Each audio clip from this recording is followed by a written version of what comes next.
Even if you're not a regular webtoon or webcomic reader, you've seen your fair share. I know you have. I mean, I swear Shen Comics is trending as a new meme format every other month. But among the extra fabulous and bleeding gums, you may have seen this green Goose thing come across your timeline. Sure, he might not go as viral as some of the others, but Portuguese Geese, aka indie comic artist Joe Holtby, aka Armpit Penguin, he's a man of many names, has carved out his little corner of the meme-ish daily online comics crowd. Though finding the right place to actually get his comics out there wasn't exactly a smooth ride. There's no shortage of daily comic artists out there. You know, the clever, quippy indie artist with simpler art styles and a wit sharp enough to cut diamonds. But with an oversaturated market, sometimes the stranger your offerings are, the more attention it gets. And, I can't name any other artist who draws geese with cheeks this thick. Goose has certainly found a way to stand out. Whether it's a day in the absurd life of these geese people or the struggles of being an internet artist, thousands of people have gotten a laugh from his comics online. So, I'm Oro from Zombie Comics, and this is a story of one goose's migration across every corner of the internet, just looking for his place. A story of school suspensions, an affinity for birds, wars with Reddit mods, and the fattest ass you'll ever see on a goose. I mean, outside of the furry fandom, I'm sure. This is the story of Portuguese Geese.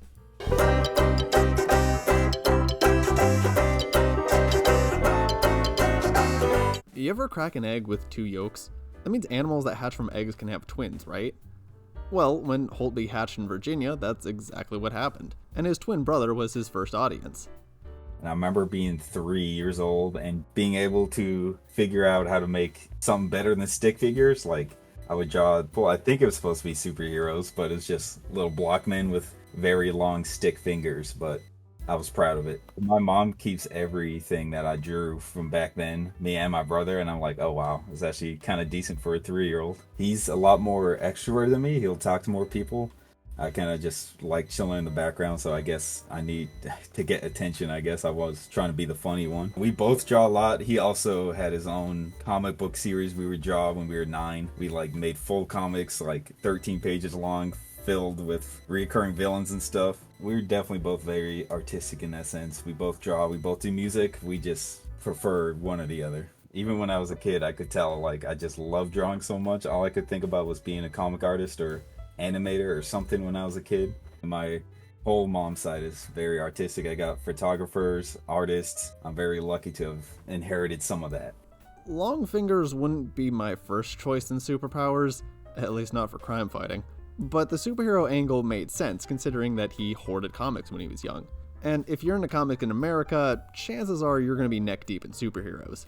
He became plenty familiar with the likes of Roy Thomas, Jack Kirby, Stan Lee, and the usual suspects of comic book fame. When it comes to comedic inspiration though, it's more Calvin and Hobbes, Gary Larson's Far Side, Captain Underpants, but he mainly took inspiration from a place much closer to home. My grandfather, he was one of my biggest art inspirations growing up. He taught me a lot of stuff. I always just liked having that little bit of Portuguese heritage in me. Even though I was born in America, lived in America, do not speak Portuguese, unfortunately. I would love to learn it. Both his maternal grandparents were born in Portugal, but he recalls that they may have come to America relatively early in their lives. And obviously his Portuguese ancestry didn't just push him into art, it directly inspired his name.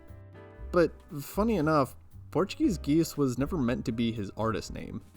It was actually meant to cover his tracks, so to speak. This goose was going undercover to avoid some dire consequences, although it couldn't protect him from getting temporarily kicked out of school.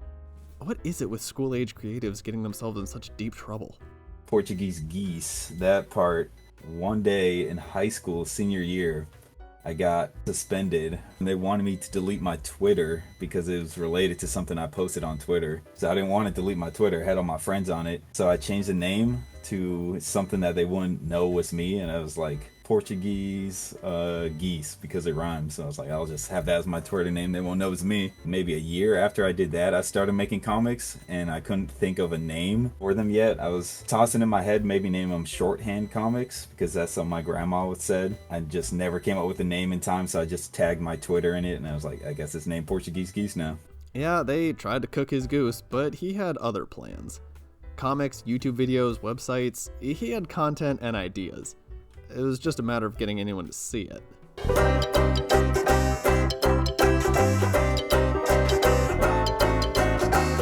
So he wasn't welcomed in a school setting or the old days of Twitter, so what? There are other places out there. Holtby took to the internet with his webcomics featuring not geese, but normal humans. Many of the jokes and gags in his early comics were ripped straight from real life. Jokes with friends were translated directly into panels, and he would even credit who said the jokes. For a lot of the jokes that I come up with, I have an awesome group of friends who are hilarious. I'll write down anything that I think is remotely funny, and I'll always ask them, like, is it alright if I make a comic about this? And I used to credit everyone when they would do that, but then they were just like, nah, it's your joke. You don't have to credit me. I was like, alright, if you say so. I don't know, I guess it comes from my environment. And so his first of many stops was 9gag.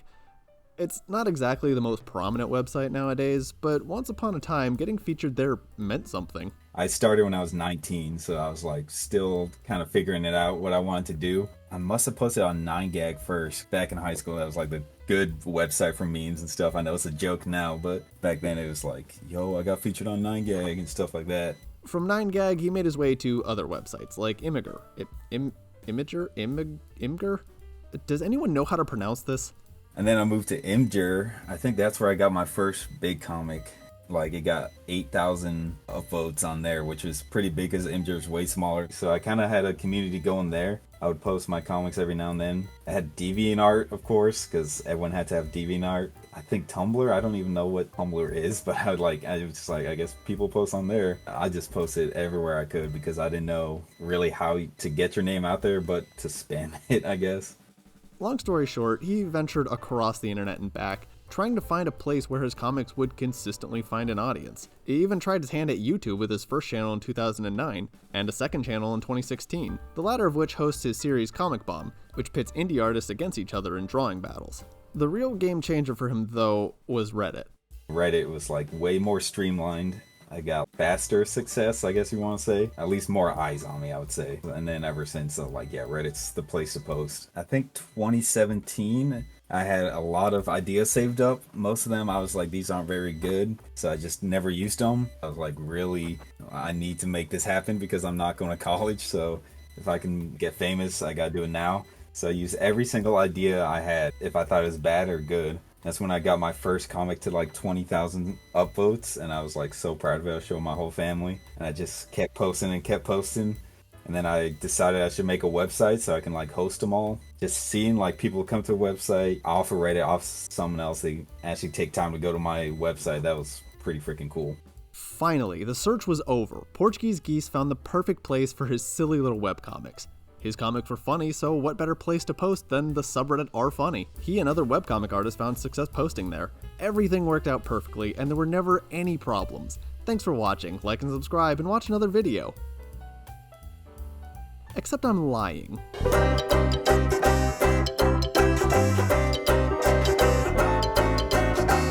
What would you expect to be posted to a subreddit called rfunny?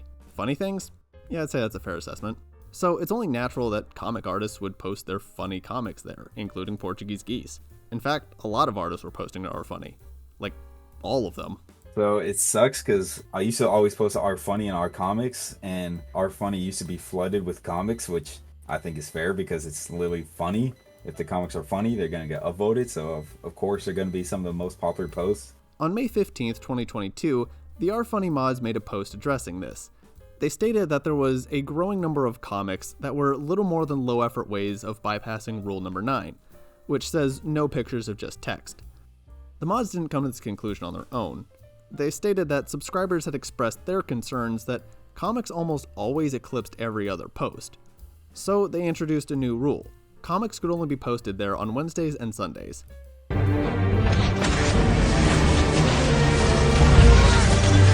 Yeah, I'm not sure how much detail I need to go into about what the comment section looked like. Some Redditors were shouting, "Thank God!" Others were crying, "I hate rules."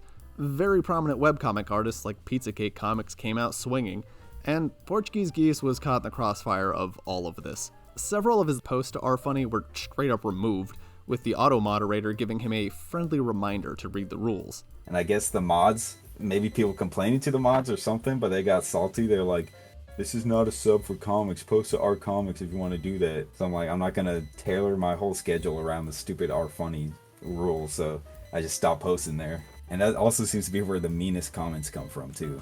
Like you have to be so perfect for them to even remotely like it. So it was time for him to up and get out of there.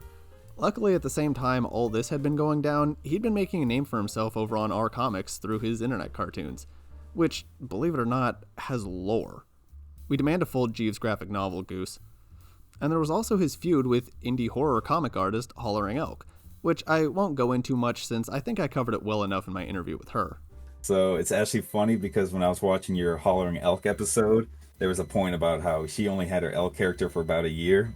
And it just so happens that that year that we had our little, beef, fake beef, that's when I finally decided to make my characters geese. Yeah, about what he said. The guy called Portuguese Geese, most known for his geese characters, wasn't drawing geese for the first 6 years of his online comics career.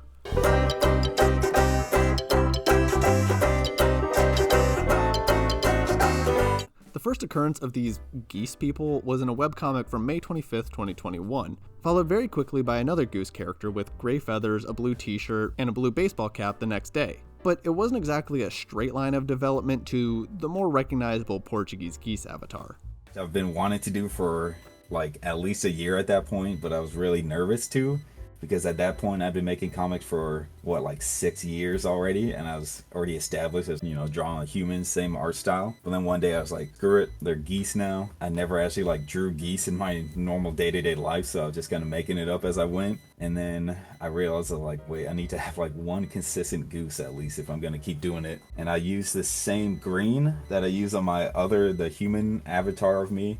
His shirt color green is like my favorite shade of green, so I made that the color of the goose. But also blue is also one of my favorite colors, so it's hard to decide, but eventually I was like, I need to be consistent. So it's important to have that character that defines your comics. 2021, I guess, was the year. Details fluctuated. Sometimes he was more goose-ish, sometimes he wore a blue shirt, sometimes he wore black, sometimes he wouldn't get past the door of a no shirt, no shoes sign. Even by the time of Goose's infamous feud with Elk, the Goose character wasn't 100% nailed down. But long story short, by the latter half of 2021, the Goose character was here to stay. And that's where the story ends, right? The little goose that could threw his comics out all over the internet before finally settling into our comics, like so many other artists out there. Well, he wasn't content to stay static. I briefly mentioned that he started a YouTube channel, and while he was a pretty inconsistent uploader for the first few years, he had a project he was about to lay the fuse under.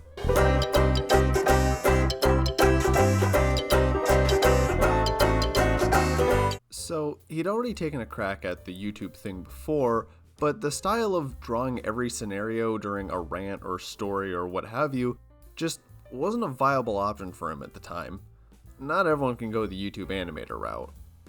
This specific channel I started in 2016 when I was like very early in my comic career. I thought I could do it because it's like, it's just YouTube. I've been making YouTube videos since 2009 on a different channel. When it comes to drawing, like you have to draw every scene or scenario, then it takes like months to make a video if you're trying to make it like really good, or at least my work ethic makes it take months. In August 2023, Holtby uploaded a video called Comic Artists Try to Draw a Pokemon from Memory, and it was his first episode in a web series called Comic Bomb.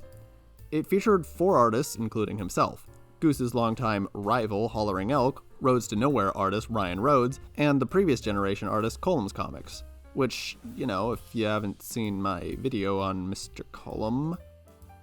Comic Bomb, I feel like someone said something similar to like, we should draw online together, and I was thinking that could be fun. While his girlfriend did the editing for Comic Bomb in the beginning, he took over editing responsibilities after she got another job.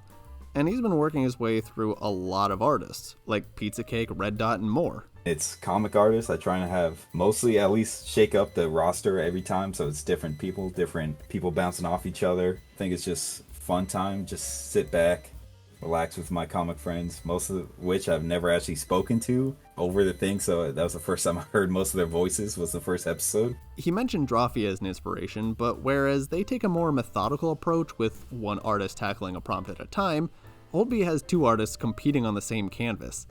It certainly sets up a more chaotic art show. People have already compared Comic Bond to Drawfee. I'm not trying to rip them off at all. I love them. They're inspiration. What sets Comic Bomb apart from Drawfee is we have two people head to head going at once. And with an already rotating cast of artists, he has some big plans for it down the line. Based on his determination so far, he's gonna chase those plans like an angry goose in the park. Finding a foothold in the online comics world isn't easy, and even more so for the daily comics crowd. But Joe Holtby never gave up. When one place fell through, he jumped on the next opportunity, and I have no doubt he's gonna keep on doing that. So, I've been Oro from Zombie Comics, and I'll catch you on the flip side. See ya!